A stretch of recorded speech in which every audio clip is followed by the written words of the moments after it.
Hello everyone, my name is Aarohi and welcome to my channel. So guys, आज के video में हम देखेंगे कि अगर हमें खुद के कस्टम एमसीपी सर्वर्स बनाने हैं तो वो कैसे बनाए जा सकते हैं। तो आज हम कस्टम एमसीपी सर्वर बनाएंगे स्क्रैच से। उसके बाद हम लैंग्राफ में एप्लीकेशन बनाएंगे। लैंग्राफ में जो एप्लीकेशन बनाएंगे उसमें जो एलएलएम होगा वो हमारे कस्टम एमसीपी सर्वर के साथ इंटरैक्शन करेगा और आंसर्स लेगा एमसीपी सर्वर से। तो ये टास्क करना है आज हमने। तो गाइज़, मेरे लास्ट वीडियो में मैंने आपको बताया था कि कैसे एमसीपी सर्वर्स को लोकली बिल्ड करते हैं एंड यूज़ करते हैं। बट उस वीडियो में हमने क्या किया था, हमने इंटरनेट से कोड डाउनलोड किया था एमसीपी सर्वर्स का। तो मैंने आपको ये वाली गिटहब रेपो दिखाई थी लास्ट क्लास में। इस गिटहब रेपो में क्या था, बहुत सारे पब्लिकली एमसीपी सर्वर्स पड़े हुए हैं, आप इनको यूज़ कर सकते हो, मैंने ये बताया था। तो आप स्क्रॉल करके देखो, यहाँ पे हमने 2 डिफरेंट सर्वर्स यूज़ किए थे यहाँ से, है ना? तो इस केस में क्या था, कोड ऑलरेडी बना हुआ था, हमने सिर्फ़ उसको डाउनलोड किया अपने लोकल कंप्यूटर पे एंड फिर हमने सर्वर को बिल्ड किया अपने लोकल कंप्यूटर पे और उसको यूज़ किया था। आज हमने ये नहीं करना, आज हम सारा सर्वर का कोड खुद से लिखेंगे, उसी को बोलते हैं कस्टम एमसीपी सर्वर। जब आप खुद से एमसीपी सर्वर का कोड लिखते हो अपनी रिक्वायरमेंट के हिसाब से। सबसे पहले तो हम ये अंडरस्टैंड करते हैं कि हमें कस्टम एमसीपी सर्वर्स की ज़रूरत क्यों है, जबकि इतने सारे ऑलरेडी बने हुए हैं एमसीपी सर्वर्स। हम इसी रेपो पे देखें तो आपको बहुत सारे एमसीपी सर्वर्स दिख रहे हैं, राइट? तो जब ऑलरेडी इतने सारे एमसीपी सर्वर्स का कोड बना हुआ है तो हमें क्या ज़रूरत है खुद के एमसीपी सर्वर्स बनाने की, तो ये अंडरस्टैंड करते हैं। तो फर्स्ट रीज़न क्या है, तो सपोज़ करो आप किसी प्रोजेक्ट पे काम कर रहे हो एंड उस प्रोजेक्ट के अंदर कुछ ऐसी फंक्शनैलिटी है जिसके लिए एमसीपी सर्वर कोई नहीं है अभी तक बना हुआ। तो उस केस में आप क्या करोगे, अपने यूज़ केस के हिसाब से, अपने प्रोजेक्ट के, अपनी रिक्वायरमेंट के हिसाब से कस्टम एमसीपी सर्वर बना लोगे, जो आपका जो काम है, आपके प्रोजेक्ट का काम है, उससे सॉल्व हो जाएगा। ठीक है, एक तो इस तरह का सिनेरियो होता है जब हमें कस्टम एमसीपी सर्वर्स की ज़रूरत पड़ती है। अब हम एक और एग्जांपल देख लेते हैं जिसमें हमें कस्टम एमसीपी सर्वर्स की ज़रूरत पड़ती है। तो सपोज़ करो आपकी खुद की एक कंपनी है, ठीक है? आपकी कंपनी का प्राइवेट डेटा है। आपकी कंपनी का प्राइवेट डेटा कुछ भी हो सकता है, जैसे कि आपके सेल्स रिकॉर्ड हो गए या फिर कस्टमर्स की डिटेल हो गई, कोई रिसर्च का डेटा हो गया, है ना? या फिर आपका कोई सीक्रेट एल्गोरिदम है, कुछ भी, मतलब जो आपकी कंपनी का प्राइवेट डेटा है, ठीक है? तो अब उस कंपनी के प्राइवेट डेटा को आप एक्सेस करना चाहते हो, कुछ काम है आपको। तो अभी क्या होगा, अगर तो आप कोई पब्लिक सर्वर यूज़ करोगे तो आपका डेटा जो है पब्लिक सर्वर्स पे अवेलेबल हो जाएगा। आप वो नहीं चाहते हो, आप क्या चाहते हो, आपका डेटा प्राइवेट ही रहे। तो उस केस में आप अपना कस्टम एमसीपी सर्वर बना सकते हो, उस एमसीपी सर्वर को अपना डेटा दे सकते हो। अब इस केस में क्या होगा, वो जो आपका कस्टम खुद का एमसीपी सर्वर है वो आपका प्राइवेट सर्वर है, उस पे आपका प्राइवेट डेटा पड़ा है, तो पब्लिकली उसको कोई यूज़ नहीं कर सकता। सिर्फ उसको कौन यूज़ कर पाएगा, आप कर लोगे, या फिर जो ऑथराइज्ड हैं पीपल जो उस सर्वर को यूज़ कर सकते हैं, जैसे कि आपके एम्प्लॉयज़ हो गए, है ना? तो इस केस में भी क्या होगा, कस्टम एमसीपी सर्वर हेल्पफुल होगा। तो इस तरह की रिक्वायरमेंट्स के लिए हमें कस्टम एमसीपी सर्वर चाहिए होता है। तो अब हमें पता चल गया कि कस्टम एमसीपी सर्वर कब चाहिए होता है। अब let's understand, let's try to implement the coding part. अब अगर हमें एमसीपी सर्वर खुद से बनाना है, कभी भी कोई काम हम खुद से करते हैं, तो सबसे पहला टास्क होता है इन्वायरमेंट सेटअप। तो अभी हम इन्वायरमेंट सेटअप करेंगे। इन्वायरमेंट सेटअप से मतलब वो सारे मॉड्यूल्स को इंस्टॉल करेंगे जो आज के ट्यूटोरियल को रन करने के लिए चाहिए। उसके लिए आप कमांड प्रॉम्प्ट ओपन कर लो, cmd लिखो। तो कमांड प्रॉम्प्ट ओपन हो गई। यहाँ पे अब आप ये मॉड्यूल्स इंस्टॉल करोगे। देखो, हम कौन से मॉड्यूल इंस्टॉल कर रहे हैं। सबसे पहले हम इंस्टॉल कर रहे हैं python-env। ये मॉड्यूल हमें क्यों चाहिए, क्योंकि आज के ट्यूटोरियल में हम एक एलएलएम भी यूज़ करेंगे, क्योंकि एलएलएम ही यूज़र के क्वेश्चन को अंडरस्टैंड करता है, फिर उसके बाद उस पर काम होता है, तो एलएलएम तो चाहिए होगा। तो जो एलएलएम मैं यूज़ कर रही हूँ, ओपन एआई का एलएलएम यूज़ करूँगी एंड उसको यूज़ करने के लिए हमारे पास एक एपीआई की होती है एंड एपीआई की को हम रखते हैं .env फाइल में। तो बाद में हम क्या करते हैं, .env फाइल से एपीआई की को लोड करते हैं। तो उसके लिए आपको ये मॉड्यूल चाहिए, ठीक है, एपीआई कीज़ को, इन्वायरमेंट वेरिएबल्स को लोड करने के लिए। एंड उसके बाद हम यूज़ कर रहे हैं ये मॉड्यूल LangChain MCP अडाप्टर्स। ये क्यों चाहिए? कभी भी आपको LangChain या LangGraph में MCP को यूज़ करना है तो आपको ये मॉड्यूल चाहिए ही होता है। अगर आप इसकी डॉक्यूमेंटेशन देखोगे ना LangChain की, वहाँ पे भी आपको दिख जाएगा। हम यहाँ पे LangChain की डॉक्यूमेंटेशन ओपन कर लेते हैं।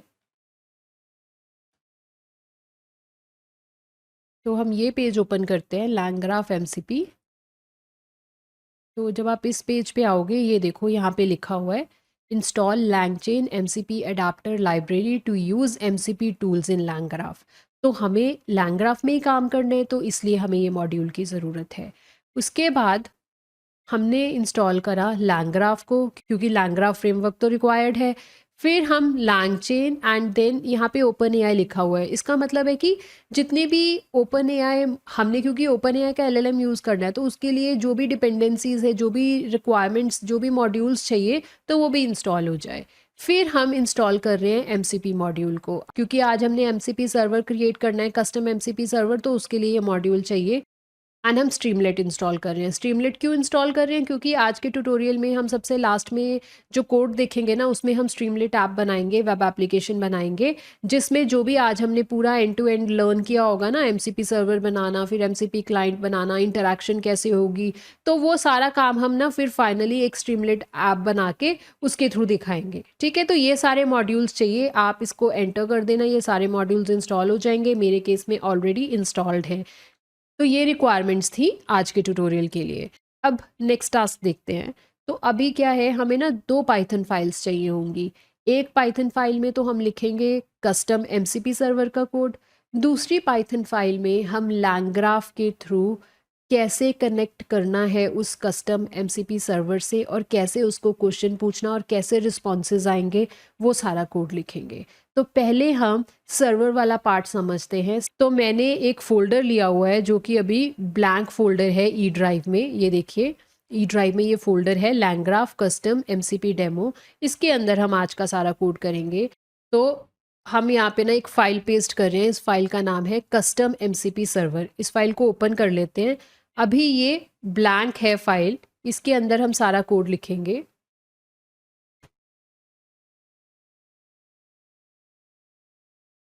सो फर्स्ट लाइन में मैं फास्ट MCP मॉड्यूल को इंपोर्ट कर रही हूँ। ये मॉड्यूल हमें क्यों चाहिए होता है? जब भी आपको MCP सर्वर बनाना है तो आप ये मॉड्यूल को इंपोर्ट करोगे। एक बार इस मॉड्यूल को इंपोर्ट कर लिया, अब हम इस मॉड्यूल को यूज़ करके अपना MCP सर्वर क्रिएट करेंगे। ठीक है, इसका इंस्टेंस बनाएंगे एंड फिर MCP सर्वर क्रिएट करेंगे। तो हमने लिखा ये MCP वेरिएबल के अंदर इसको कॉल करा, एंड हमने जो MCP सर्वर बनाया उसका नाम क्या रख दिया? मैथ रख दिया। अब सर्वर बन गया, ये सर्वर का नेम हो गया। अब इस सर्वर के अंदर हमें फंक्शंस रखने होते हैं, टूल्स रखने होते हैं। तो टूल्स क्या होते हैं? टूल्स मतलब पाइथन के फंक्शंस ही होते हैं। तो गाइस, जैसे हम जब MCP नहीं यूज़ करते थे, जब हम नॉर्मल टूल्स की बात करते थे, LangGraph के साथ टूल यूज़ करते थे, या किसी भी एजेंटिक AI फ्रेमवर्क के साथ हम टूल्स यूज़ करते थे, तो वो क्या होते थे? एक फंक्शन ही होता था पाइथन का, है ना? तो सेम MCP सर्वर में क्या है, हमने सर्वर बना लिया, वो जो टूल्स होते हैं वैसे ही टूल हमने यहाँ पे बनाने हैं। टूल का मतलब पाइथन का फंक्शन। ठीक है, तो अब मैं फर्स्ट पाइथन फंक्शन बनाती हूँ। ये सपोज मेरा फर्स्ट पाइथन फंक्शन है। ऐसे ही बनाते हैं ना पाइथन में फंक्शन। पहले हम DEF लिखते हैं, डिफाइन, फिर फंक्शन का नाम। हमने यहाँ पे 2 पैरामीटर्स दे दिए, हमने बता दिया उनकी डेटा टाइप इंटीजर होगी, एंड जो इसकी आउटपुट होगी, जो ये फंक्शन रिटर्न करेगा आउटपुट, वो भी इंटीजर होगी, एंड ये 2 वैल्यूज़ को ये प्लस करके देगा। तो ये तो है पाइथन फंक्शन। अब इस पाइथन फंक्शन को टूल बनाने के लिए हम इसके ऊपर ये डेकोरेटर लगा देंगे। जब आप ये लिख दोगे ना @mcp.tool, अब ये क्या बन गया? MCP सर्वर का टूल बन गया। ठीक है, नॉर्मल पाइथन फंक्शन लिखो, किसी भी नॉर्मल पाइथन फंक्शन के ऊपर आपको सिर्फ ये डेकोरेटर ऐसे लगाना है। तो अब क्या होगा, इस डेकोरेटर को यहाँ पे लिखने से क्या होगा, ये जो फंक्शन है ये रजिस्टर हो जाएगा एज अ टूल। अब जो हमारा MCP server, custom MCP server math हमने बनाया, उसके अंदर एक टूल है जिसका नाम है ऐड, एंड ये टूल की डिस्क्रिप्शन हो गई। ठीक है, एंड ये टूल के पैरामीटर्स हो गए। अब हम ऐसे ही 3-4 और फंक्शंस इसमें ऐड करते हैं। अब हमने मल्टीप्लाई फंक्शन डाल दिया, सेम देखो ये सेम पाइथन का फंक्शन है, बस इसके ऊपर डेकोरेटर लगा दिया तो ये टूल बन गया। ठीक है, ये फंक्शन क्या करेगा, मल्टीप्लाई करेगा टू नंबर्स को, ए एंड बी को। ऐसे ही मैंने ये 3 फंक्शंस और डाल दिए। देखो डिवाइड, डिवाइड फंक्शन 2 वैल्यूज को डिवाइड करेगा। हर फंक्शन के ऊपर देख लो आप, मैंने क्या लिखा है, @mcp.tool डेकोरेटर लगाया है, क्योंकि मुझे ये सारे फंक्शंस को टूल बनाना है एमसीपी सर्वर का। कौन से एमसीपी सर्वर का, जो हमारा कस्टम एमसीपी सर्वर है जिसका नाम मैंने मैथ रखा है। अब उस एमसीपी सर्वर पे कितने फंक्शंस पड़े हुए हैं, कितने टूल्स पड़े हुए हैं, ऐड, मल्टीप्लाई, डिवाइड, सेम उसी तरह से मैंने स्क्वायर रूट फंक्शन बना दिया। स्क्वायर रूट फंक्शन में देखो मैं एक ही पैरामीटर दे रही हूँ, क्योंकि सिंगल नंबर का स्क्वायर रूट निकालेंगे ना, फिर फैक्टोरियल। तो ये मैंने फंक्शंस डाल दिए। तो गाइस सिर्फ इतना ही कोड लिखना है, अब ये आपका कस्टम एमसीपी सर्वर बन गया। कस्टम एमसीपी सर्वर बनाना बहुत ही ईजी है, आपको सिर्फ स्टार्टिंग में ये मॉड्यूल को इम्पोर्ट करना है। इस मॉड्यूल को ऐसे कॉल करोगे, इसको नाम दे दो, यहाँ पे आपका कस्टम एमसीपी सर्वर बन गया।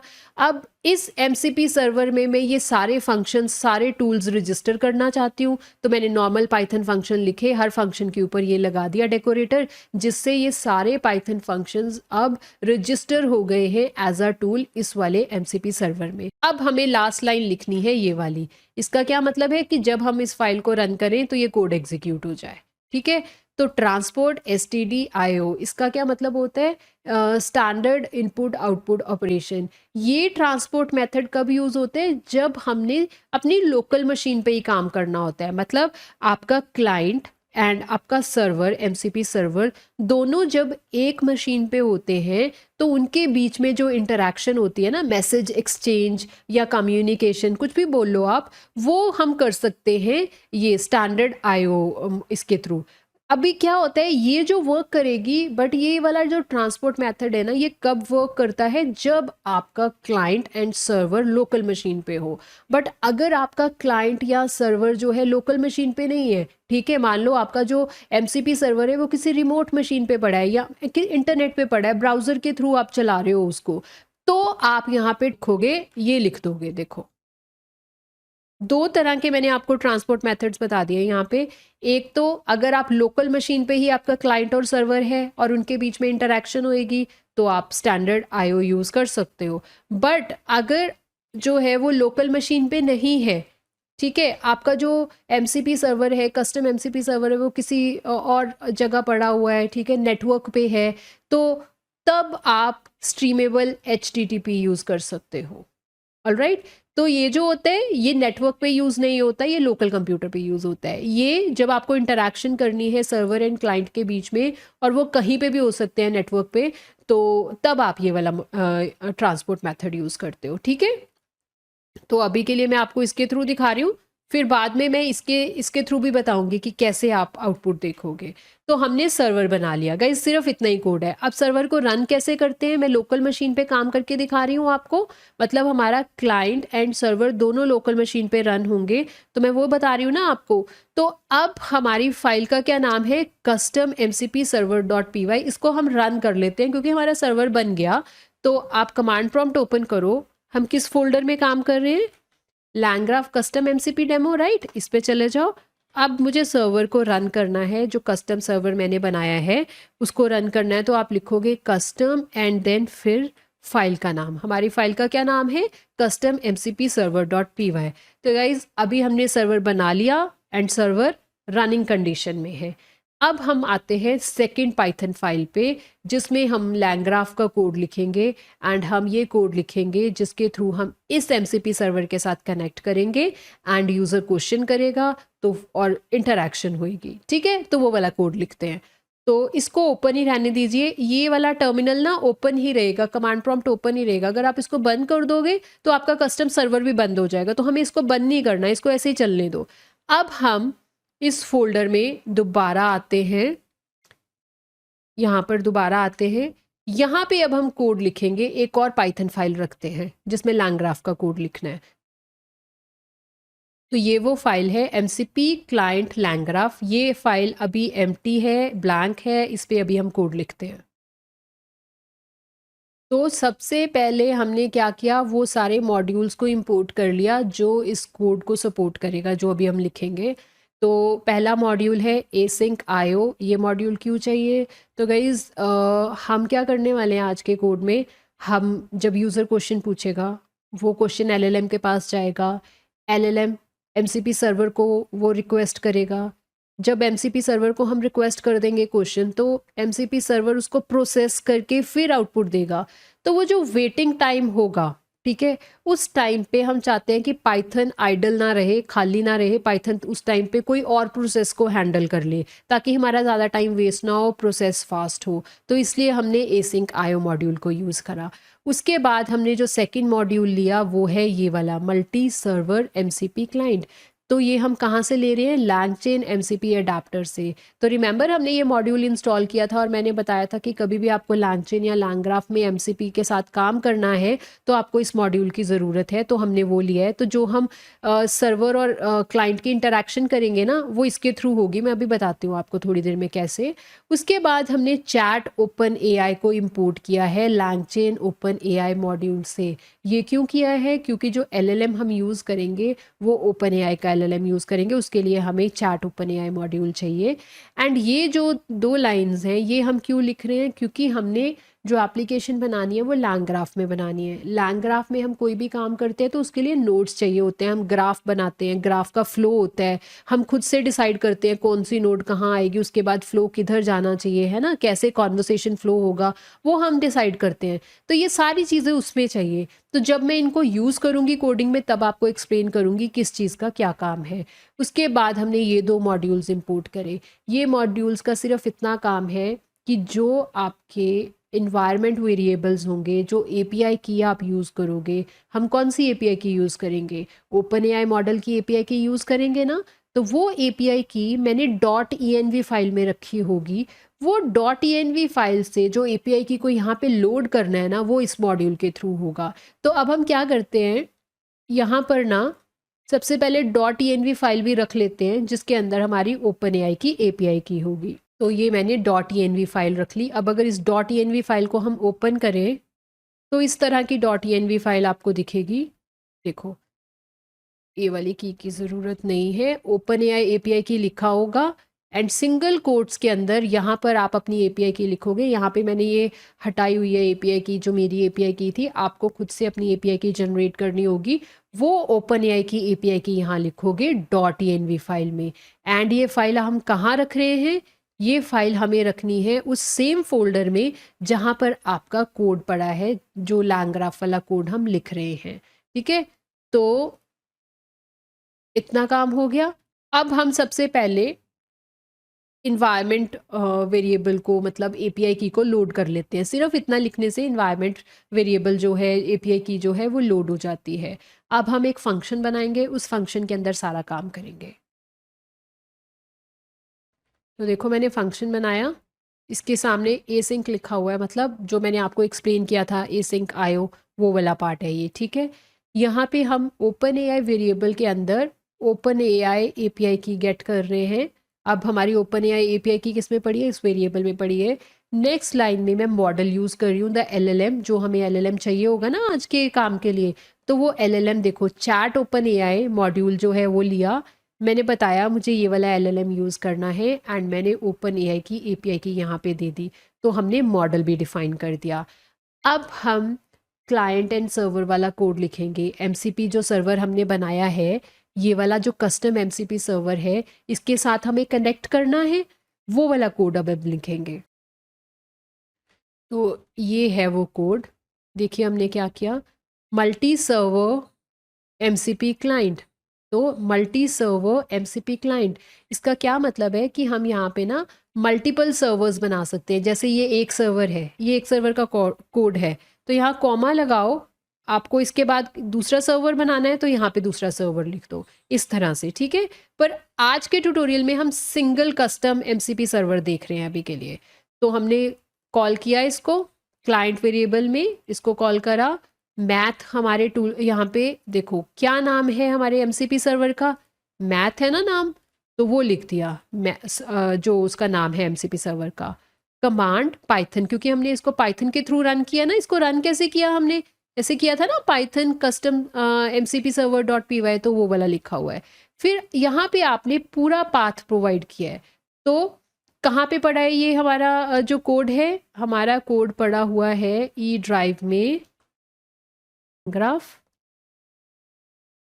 कस्टम mcp फोल्डर के अंदर हमारे पास फाइल है कस्टम mcp सर्वर। ठीक है, मैंने क्या किया देखो, मैंने पूरा एब्सोल्यूट पाथ प्रोवाइड किया है ई ड्राइव के अंदर। हम इस फोल्डर में काम कर रहे हैं, लैंग्राफ कस्टम एमसीपी, यहाँ पे आप देख सकते हो LangGraph custom MCP demo, sorry demo भी लिखोगे आप। इस फोल्डर में हमारे पास custom math server dot py file पड़ी है, वो प्रोवाइड करा। ट्रांसपोर्ट स्टैंडर्ड आईओ, ये मैंने बताया ही है, जब आपका क्लाइंट एंड सर्वर दोनों लोकल मशीन पे होता है तो आप इसके थ्रू कॉन्वर्सेशन कर सकते हो। ठीक है, पर थोड़ी देर में मैं आपको बताऊंगी कि अगर दोनों सेम मशीन पे नहीं है, इंटरनेट पे है, रिमोट पीसी पे है, क्लाउड पे है, तो ब्राउज़र के थ्रू यूज़ करना है तो वो कैसे करेंगे। तो अभी के लिए आप सिर्फ इतना देखो कि मैंने यहाँ पर कनेक्ट कर दिया सर्वर के साथ। सिर्फ इतना लिखने से हमने एमसीपी क्लाइंट को, अपने कोड को एमसीपी सर्वर के साथ कनेक्ट कर दिया। कौन से एमसीपी सर्वर के साथ, हमारे कस्टम एमसीपी सर्वर के साथ। एंड हमारा कस्टम एमसीपी सर्वर कहाँ पड़ा है, कहाँ लिखा है उसका कोड, इस फाइल में लिखा हुआ है, जो कि अभी दूसरे इस वाले कमांड प्रॉम्प्ट में रनिंग है। अब हम नेक्स्ट लाइन में ना ये लिखेंगे, इसका क्या मतलब है, हम वो सारे टूल्स ले रहे हैं, get tools, client dot get tools. तो क्लाइंट में ही हमने ऐसे बनाया हुआ है ना, सर्वर कनेक्ट किया हुआ है, तो उसमें से गेट टूल्स मतलब हमारे पास लिस्ट ऑफ टूल्स आ जाएंगी, वो सारे टूल्स की लिस्ट आ जाएगी जो इस कस्टम एमसीपी सर्वर के टूल्स हैं। तो क्या टूल्स हैं इस कस्टम एमसीपी सर्वर के, हमने जो टूल्स यहाँ बनाए हैं, add, multiply, divide, square root and then factorial, ये सारे वाले। ठीक है, तो हमें लिस्ट मिल गई। अब हमें ना ये वाले जो टूल्स हैं, इन टूल्स को इस मॉडल के साथ बाइंड करना है। बाइंड क्यों करना है, क्योंकि जब कोई यूज़र क्वेश्चन करेगा, मॉडल देखेगा, एलएलएम देखेगा कि क्या इस क्वेश्चन के आंसर के लिए टूल्स की रिक्वायरमेंट है। अगर टूल्स की रिक्वायरमेंट है तो मॉडल टूल्स को यूज़ करेगा। मॉडल वो टूल्स को कब यूज़ कर सकता है, जब हमने मॉडल के साथ ये जो टूल्स हैं इनको बाइंड किया होता है। तो हमें मॉडल को टूल्स के साथ बाइंड करना है। ये हमने मॉडल विद टूल्स वेरिएबल में क्या किया, मॉडल में क्या पड़ा हुआ है, GPT-4o mini model dot bind tools. कौन से टूल्स को बाइंड करना है, ये वाले टूल्स को। इस टूल में क्या है, वो सारे टूल्स की लिस्ट है जो हमारे कस्टम एमसीपी सर्वर के टूल्स हैं। तो हमने मॉडल को टूल्स के साथ बाइंड कर दिया। अब गाइस लैंग्राफ में क्या होता है, लैंग्राफ में आपके जितने भी स्टेप्स होते हैं, जो भी आप काम करोगे, वो नोड के फॉर्म में होते हैं। हमारे पास एक फ्लो होता है, ग्राफ का फ्लो होता है। हम नोड 1 बनाते हैं जहाँ पे एक टास्क होगा, फिर नोड 2 बनाएंगे जिस पे नेक्स्ट टास्क होगा, पूरा फ्लो हम डिफाइन करते हैं।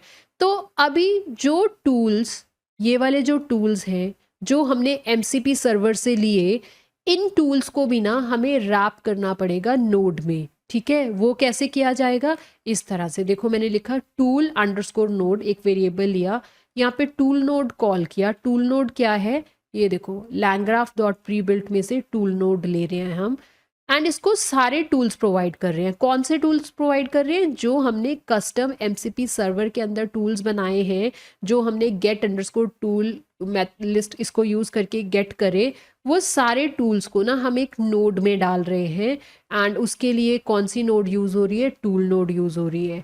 क्यों हम ऐसा कर रहे हैं, क्योंकि लैंग्राफ में जब भी कोई काम करते हैं हम, सारे स्टेप्स लैंग्राफ में नोड्स के थ्रू ही होते हैं। तो इसलिए हमने इसको टूल नोड में ऐसे टूल्स डाल दिए। इससे होगा क्या, जब भी टूल्स की ज़रूरत होगी ना, तो जितने भी एमसीपी सर्वर के टूल्स हैं वो सारे रैप हो रखे हैं यहाँ पर, तो इसको डायरेक्टली यूज़ किया जा सकता है ग्राफ के अंदर। अब हम एक फंक्शन लिख रहे हैं, ये फंक्शन देखो, इस फंक्शन के क्या काम है अंडरस्टैंड करते हैं।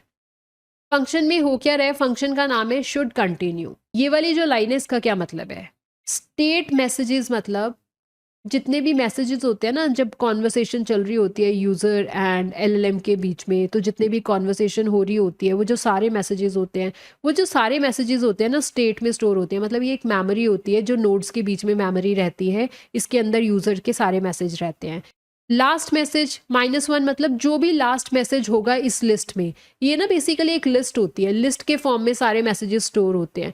तो लिस्ट का जो लास्ट मैसेज होगा, ठीक है, उसको हम लास्ट मैसेज में स्टोर करवा रहे हैं। मीन्स जो भी कॉन्वर्सेशन में लास्ट मैसेज होगा, उसको हमने लास्ट मैसेज वेरिएबल में स्टोर करा दिया।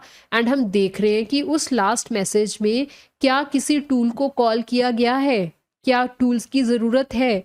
अगर तो जो लास्ट मैसेज है कॉन्वर्सेशन वाली लिस्ट में, उसमें टूल्स की ज़रूरत है, तो क्या होगा, ये वाले टूल्स जो हैं, देखो टूल्स नोड, सॉरी ये वाले टूल्स नहीं, हम ना एक नोड बनाएंगे, टूल्स नोड, उस टूल को, उस टूल पे काम चला जाएगा, अदरवाइज काम बंद हो जाएगा। तो ये जो टूल्स नोड अभी हम बनाएंगे, जब हम सारे काम के लिए लैंग्राफ का ग्राफ बनाएंगे ना, पूरा फ्लो डिफाइन करेंगे, उस वक्त हम एक नोड बनाएंगे जिसका नाम होगा टूल्स। एंड वो टूल्स नोड पे चले जाएंगे अगर टूल कॉल हो रहा है जो भी मैसेजेस हैं उसके लास्ट मैसेज के अंदर। ठीक है, तो इसको अभी मैं बताती हूँ प्रैक्टिकली थोड़ी देर में कैसे काम करेगा ये। अब हम एक और फंक्शन लेंगे जो यूज होगा, वो फंक्शन है ये कॉल मॉडल। इसमें सिंपल सा बात है, इसमें ना हम मॉडल यूज करेंगे। जो भी यूजर का क्वेश्चन है, यूजर का क्वेश्चन मॉडल के पास जाएगा, मॉडल उसका आंसर जनरेट करेगा एंड रिस्पॉन्स में डाल देगा मैसेजेस। ये जो मैसेजेस वाली लिस्ट है ना, उसमें वो रिस्पॉन्स डाल देगा। ठीक है, तो देखो क्या हो रहा है, मैसेजेस आए, मैसेजेस को जो भी कॉन्वर्सेशन है, मतलब जो प्रीवियस मैसेज है और उसके पहले वाली जो हिस्ट्री है, वो मैसेज इसमें पड़ी हुई है, वो हमने मैसेजेस में डाल दी। फिर मॉडल विद टूल्स, रिमेंबर हमने मॉडल को बाइंड किया हुआ है टूल्स के साथ। तो अब मॉडल विद टूल के पास ये मैसेज आया जो भी यूज़र ने टाइप किया, मॉडल देखेगा ओपन एआई GPT-4 LLM, यहाँ पे देखेगा कि टूल की ज़रूरत है। अगर तो टूल की ज़रूरत है टूल को यूज़ करेगा, नहीं तो मॉडल जो भी रिस्पॉन्स उसका जनरेट करना है, रिस्पॉन्स जनरेट करके दिखा देगा। तो यहाँ पे सिर्फ क्या हो रहा है, यूज़र के मैसेज के ऊपर मॉडल रिस्पॉन्स जनरेट कर रहा है। इस फंक्शन का ये काम है। अब हम ग्राफ बनाते हैं, लैंग ग्राफ का। अभी क्या हमने क्या किया, अभी तक हमने क्या किया, सेपरेट सेपरेट सारे काम लिख दिए। अभी हमने फ्लो नहीं डिफाइन किया। उसके लिए मैंने क्या बोला था, लैंग ग्राफ में नोड्स होती है, नोड के थ्रू ही सारा काम होता है। तो अभी हम वो नोड्स बनाएंगे, फिर हम फ्लो डिफाइन करेंगे कि कैसे कॉन्वर्सेशन फ्लो होना चाहिए। ठीक है, वो करते हैं। तो ये देखो, यहाँ पे मैंने क्या किया, मैंने ना दो नोड्स बनाई हैं। सबसे पहले तो बिल्डर वेरिएबल में स्टेट ग्राफ कर दिया। जब भी आपको लैंग ग्राफ में बनाना है ना फ्लो ग्राफ, तो आपको फर्स्ट लाइन यही लिखनी होती है, स्टेट ग्राफ ऐसे लिखोगे। मैसेज स्टेट मतलब जहाँ पे मेमोरी है, ये जहाँ पे मैसेजेस स्टोर होंगे, है ना, तो इस तरह से होंगे। तो बिल्डर डॉट एड नोड, कभी भी नोड ऐड करनी है तो एड अंडरस्कोर नोड यूज करोगे। ये हमने उस नोड का जो नाम रखना है, तो हमने एक नोड बनाई जिसका नाम हमने रखा कॉल मॉडल। एंड इस नोड पे हम क्या टास्क दे रहे हैं, ये वाला जो कॉल मॉडल फंक्शन है। तो क्या फंक्शन है ये वाली नोड का क्या काम हो गया, हमने एक नोड बनाई जिसका नाम है कॉल मॉडल। जिस नोड का काम क्या है, ये वो फंक्शन परफॉर्म करेगा जो इस फंक्शन के अंदर, पाइथन फंक्शन के अंदर पड़ा हुआ है। इस पाइथन फंक्शन के अंदर क्या पड़ा हुआ है, यूजर का मैसेज लेना, उसके ऊपर मॉडल को रन करना एंड रिस्पॉन्स जनरेट करना। फिर हमने एक और नोड बनाई जिस नोड का नाम रखा टूल्स। ठीक है, इस टूल्स नोड में हम क्या कॉल कर रहे हैं, देखो टूल नोड, रिमेंबर मैंने आपको बताया था ना अभी थोड़ी देर पहले कि जितने भी एमसीपी के टूल्स होंगे, अगर हमें उनको यूज़ करना है लैंग ग्राफ में, तो हमें उन सारे टूल्स को एक नोड में रैप करके रखना पड़ेगा, तभी हम यूज़ कर सकते हैं। तो उसके लिए हमने ये वेरिएबल यूज़ किया था, तो वो है टूल्स, इस नोड का नाम है, काम ये क्या कर रहा है, टूल नोड है। ओके, रिमेंबर यहाँ पे शुड कंटिन्यू फंक्शन के अंदर मैंने बोला था कि अगर यूज़र के जो मैसेजेस हैं लास्ट मैसेज के अंदर टूल को कॉल हो रही है तो टूल नोड पे चले जाए, नहीं तो कॉन्वर्सेशन एंड हो जाए, तो वो वाला। तो हमने ग्राफ बना लिया।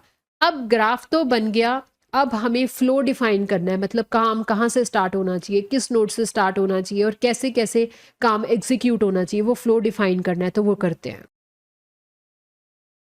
तो देखो ये जो मैंने लाइंस लिखे हैं यहाँ पे, ये first line, builder dot add edge. Add edge का मतलब होता है कनेक्शन बनाना। एड एज मतलब जैसे पहले नोड कौन सी है, यहाँ पे फर्स्ट नोड का नाम आएगा। फर्स्ट नोड है हमारी स्टार्ट नोड। स्टार्ट नोड से कनेक्शन हम इस्टेब्लिश करना चाहते हैं, कनेक्ट करना चाहते हैं किसको, कॉल मॉडल नोड को, ये वाली नोड को। ठीक है, तो पहले स्टार्ट नोड से कनेक्शन हमने दिया किसको, कॉल मॉडल को। मतलब स्टार्ट नोड के बाद कौन काम करेगा, कॉल मॉडल नोड काम करेगी। उसके बाद हमने एक कंडीशनल एज अप्लाई की हुई है। इसका क्या मतलब है कि ये कंडीशनल सिचुएशन है। मतलब अगर तो यूजर के क्वेश्चन में टूल को कॉल किया गया है, टूल की रिक्वायरमेंट है, तो टूल यूज होगा।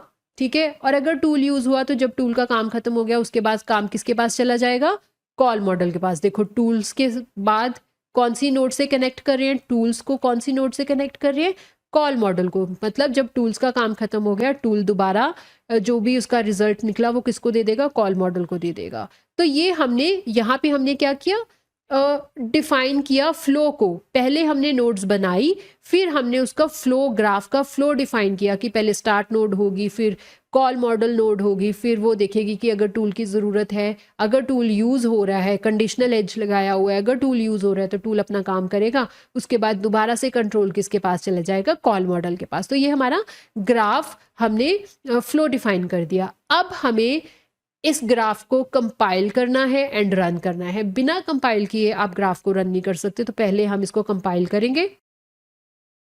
तो ग्राफ को कंपाइल करना बहुत इजी है। सिर्फ आपको क्या लिखना है, builder डॉट कंपाइल, एंड ये मैंने ग्राफ वेरिएबल में रख दिया है।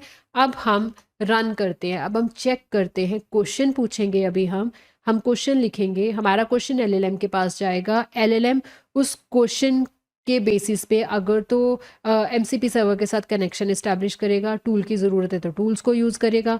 इस तरह से सारा काम होगा। देखते हैं। देखो ग्राफ, ये ग्राफ वो वेरिएबल है जिसमें हमने बिल्ड किया हुआ है, कंपाइल करा हुआ है सारा कुछ, है ना। तो मैसेज दिया हमने, व्हाट इज 3+5 × 12, ये मैंने मैसेज किया हुआ है। तो रिजल्ट जो आउटपुट हम दिखाना चाहते हैं स्क्रीन पे, वो होगा लास्ट मैसेज। लास्ट मैसेज क्यों दिखाना चाहते हैं, क्योंकि ये क्वेश्चन तो हमने भेज दिया, हमारा क्वेश्चन एलएलएम के पास गया, एलएलएम ने क्वेश्चन अंडरस्टैंड किया, उसने देखा यहाँ पे टूल की ज़रूरत है, एमसीपी सर्वर के साथ कनेक्ट होगा, वो टूल्स को वहाँ से यूज़ करेगा, आउटपुट जनरेट करेगा, आउटपुट जनरेट करके स्क्रीन पे दिखाएगा। तो जो आउटपुट मिलेगी हमें एलएलएम से, वो सबसे लास्ट मैसेज होगा। तो हमने तो आउटपुट ही देखनी है स्क्रीन पे, तो इसलिए हम लास्ट मैसेज स्क्रीन पे दिखा रहे हैं। इसको आप सेव कर दीजिए। तो गाइज ये है हमारा लैंग ग्राफ का कोड। अब हम एक और टर्मिनल ओपन करेंगे। देखो ये वाले कमांड प्रॉम्प्ट को कुछ नहीं करना क्योंकि ये तो सर्वर है। अब हम एक और कमांड प्रॉम्प्ट ओपन करेंगे और उसमें ये वाला कोड रन करेंगे जो कि हमारा क्लाइंट है, लैंग ग्राफ वाला कोड। तो आप कमांड प्रॉम्प्ट ओपन करो। तो ये मैंने ओपन कर लिया। नेक्स्ट टर्मिनल, अगेन इसमें जाओ फोल्डर के अंदर। हम किस फोल्डर में काम कर रहे हैं, LangGraph custom MCP demo folder में। ठीक है, एंड यहाँ पे हमारी फाइल का क्या नाम है जो हमने रन करनी है, mcp client langgraph.py। तो पाइथन mcp client langgraph.py। अब हम इसको रन करते हैं। ओ, ये रन इसलिए नहीं हो रहा क्योंकि हमने एक लाइन यहाँ पे नहीं लिखी, हमें ये लाइन लिखनी है। इसका क्या मतलब है कि जब हम इस फाइल को रन करें तो ये कोड एग्जीक्यूट हो जाए। ठीक है, तो अब सर्वर चल रहा है यहाँ पे, ये हमारा क्लाइंट का कोड है, इसको रन करो। तो देखो आंसर आ गया। हमारा क्वेश्चन क्या था, ये क्वेश्चन था व्हाट इज 3+5 × 12। तो इसका आंसर आ गया 96। ठीक है, पहले इसने 3+5 किया, फिर उसको टाइम्स 12 किया, तो ये आंसर मिल गया। तो इस तरह से हम कस्टम एमसीपी सर्वर बना सकते हैं। तो गाइज अभी मैंने आपको बताया था, यहाँ पर जो ट्रांसपोर्ट हम यूज़ कर रहे हैं कौन सा कर रहे हैं, स्टैंडर्ड इनपुट आउटपुट। ये कब काम करता है, जब आप लोकल कंप्यूटर पे काम कर रहे हो। ठीक है, आपका क्लाइंट एंड सर्वर दोनों लोकल पे है। तो हमारा सर्वर ये है एंड क्लाइंट ये है, दोनों एक ही मशीन पे है ना। अभी तो ये काम कर लेगा, बट बाय चांस कल को आप किसी एप्लीकेशन पे काम कर रहे हो, तो जहाँ पे आपका जो सर्वर है, ये जो सर्वर है आपका, ये किसी और मशीन पे पड़ा है, तो ये मेथड काम नहीं करेगा। उस केस में आप क्या करोगे, यहाँ पे ट्रांसपोर्ट चेंज करोगे, सर्वर वाली फाइल पे जाओ, सर्वर वाली फाइल में इसको कमेंट कर दो एंड यहाँ पे ये कर दो। सिर्फ इतना चेंज करना है आपको, स्ट्रीमेबल HTTP। एंड इधर आके यहाँ पे भी हमें इतना ही चेंज करना है। तो अभी हम क्या करते हैं, इस पार्ट को कमेंट कर देते हैं ठीक है, जो मैंने अभी आपको बताया था इसके थ्रू। यहाँ पे अब हम ये लिख देते हैं, इसको मुझे अनकमेंट करने दीजिए। ये देखो, क्लाइंट, सेम उसी तरह से क्लाइंट को कॉल कर रहे हैं, हम कनेक्ट कर रहे हैं। सर्वर का नाम, कस्टम सर्वर का नाम मैथ्स है। ट्रांसपोर्ट भी बस ये चेंज हो गया, क्या लिख दिया हमने, स्ट्रीमेबल HTTP, पहले क्या था, ये था। एंड इसके साथ आपको URL देना पड़ेगा, तो ये URL है इसका। ठीक है, तो इस तरह से अगर आप अब इसको सेव करोगे, अगर हम दोबारा रन करके देखें, अब हम क्या करते हैं ना, कोड को दोबारा रन करते हैं। सर्वर को क्लोज करो, इसको दोबारा रन करो, हमने सेव कर दिए चेंजेस। तो अब आप देखो, अब ये ऐसे रन हो रहा है, पहले ऐसे नहीं रन हो रहा था ना। अब ये हमारा जो सर्वर है इस लोकेशन पे ऐसे रन हो रहा है। जो क्वेश्चन हम यहाँ पे मैनुअली दे रहे थे ना, इसको कमेंट करके हम यूज़र से क्वेश्चन पूछते हैं। ये लिख दिया मैंने, देखो मैंने क्या किया, यूज़र क्वेश्चन वेरिएबल में इनपुट करवा रही हूँ यूज़र से क्वेश्चन, और वो क्वेश्चन मैंने यहाँ पे दे दिया। ठीक है, तो सेव करते हैं, अब हम रन करके देखते हैं। तो अब मैं क्वेश्चन दोबारा यहाँ पे फाइल को रन करती हूँ। Ask me anything about maths, मैंने अपना क्वेश्चन पेस्ट कर दिया, ये वाला एंटर करा, तो देखो हमें आउटपुट मिल गई। ठीक है, तो कोड सेम वर्क कर रहा है, सारा कुछ सेम है, सिर्फ हमने कनेक्ट करने का मेथड चेंज कर दिया। तो ये दो वेज मैंने आपको बता दिए ट्रांसपोर्ट के। अब हम स्ट्रीमलेट ऐप बनाते हैं। कोड सारा सेम रहेगा, बस इसको हम स्ट्रीमलेट ऐप में इंटीग्रेट करेंगे। तो हम अपने फोल्डर में आए, यहाँ पे मैंने एक फ़ाइल पेस्ट कर दी, वेब ऐप। ये अभी ब्लैंक है, इसके अंदर अभी मैंने कोड लिखना है स्ट्रीमलेट वाला। देखो मैं सारा कोड एक ही बार में पेस्ट कर रही हूँ, मैं बताती हूँ मैंने क्या किया। ये सारे मॉड्यूल्स आपको पता है, सारे मॉड्यूल्स लोड कर रहे हैं, सिर्फ एक नया मॉड्यूल लोड हुआ है स्ट्रीमलेट वाला, क्योंकि स्ट्रीमलेट ऐप बनानी है। सेम वही फंक्शन रन हो रहा है, ओपन AI की API की को यहाँ पे लोड कर रहे हैं, चैट मॉडल वही यूज़ कर रहे हैं, GPT-4o मिनी वाला। हमने कनेक्ट कर दिया, MCP सर्वर को कनेक्ट कर दिया क्लाइंट के साथ, इस वाले ट्रांसपोर्ट मेथड से किया हमने। ठीक है, क्लाइंट से सारे जितने भी MCP के टूल्स थे वो गेट करे, मॉडल को टूल्स के साथ बाइंड किया, वो टूल्स को हमने टूल नोड में रखा, क्योंकि अगर आप नोड में नहीं रखोगे टूल्स को तो यूज़ नहीं कर पाओगे। फिर ये वाला जो फंक्शन है ये चेक कर रहा था कि लास्ट मैसेज के अंदर अगर टूल कॉल्स हैं तो टूल नोड कॉल हो, नहीं तो कॉन्वर्सेशन एंड हो जाए। फिर इस वाले फंक्शन में हमने क्या किया था, मॉडल के साथ कॉन्वर्सेशन हो रही है, मॉडल के पास यूज़र का मैसेज आया, मॉडल को मैसेज मिला, मॉडल ने उसके ऊपर रिस्पॉन्स जनरेट करके दे दिया। फिर हमने यहाँ पर देखो क्या किया था, नोड्स बनाई थी दो, फिर नोड्स ग्राफ का फ्लो डिफाइन किया था, फिर हम यहाँ पे यूज़र से क्वेश्चन पूछ रहे थे, सेम वही कोड है। देखो ये रिजल्ट दिखा रहे थे, मैंने सिर्फ क्या किया, उस कोड के बाद ना एक फंक्शन लगा दिया, ये वाला मेन फंक्शन बना दिया। मेन फंक्शन में मैं क्या कर रही हूँ, st क्या है, स्ट्रीमलेट। देखो हमने ऊपर लिखा हुआ है इम्पोर्ट स्ट्रीमलेट एज st, तो वो कर रही हूँ। हमने क्या किया, पेज का टाइटल दे दिया, ये वाला आइकन दे दिया यहाँ पर। फिर ये स्क्रीन पे आपको लिखा दिखेगा MCP math chat Streamlit. User की इनपुट लेने के लिए मैंने एक इनपुट बॉक्स बनाया। अच्छा हम ऐसा करें, पहले इस कोड को रन करते हैं ताकि मैं आपको साइड बाय साइड दिखा सकूं किस कोड से क्या वाली चीज़ बनी हुई है, क्या डिज़ाइन किससे हो रहा है। ठीक है, तो आप क्या करो, इस वाली जगह पे ना यहाँ पे लिख दो पाइथन वेब ऐप, क्योंकि हमने वेब ऐप .py फाइल में रखा हुआ है ना, ये कोड ऐसे रख दो। ओह सॉरी, इसको रन करना था स्ट्रीमलेट ऐप को। हम कैसे रन करते हैं, स्ट्रीमलेट क्या लिखते हैं हम, Streamlit run and then file name. तो देखो ये स्ट्रीमलेट ऐप है हमारी, ये जो हेडिंग दिख रहा है आपको यहाँ पे MCP मैथ चैट स्ट्रीमलेट, ये किससे दिख रहा है, MCP मैथ चैट स्ट्रीमलेट। फिर आपको एक इनपुट बॉक्स दिख रहा है ना जहाँ पे लिखा हुआ है ask me something math related, तो ये देखो ask me something math related. फिर ये आपको बॉक्स दिख रहा है जहाँ पे यूज़र क्वेरी टाइप करेगा, क्वेश्चन टाइप करेगा। अब हमने यहाँ पे क्वेश्चन पूछा, सेम ये वाला क्वेश्चन करती हूँ मैं, ये क्वेश्चन पूछा मैंने, सेंड पे क्लिक करा,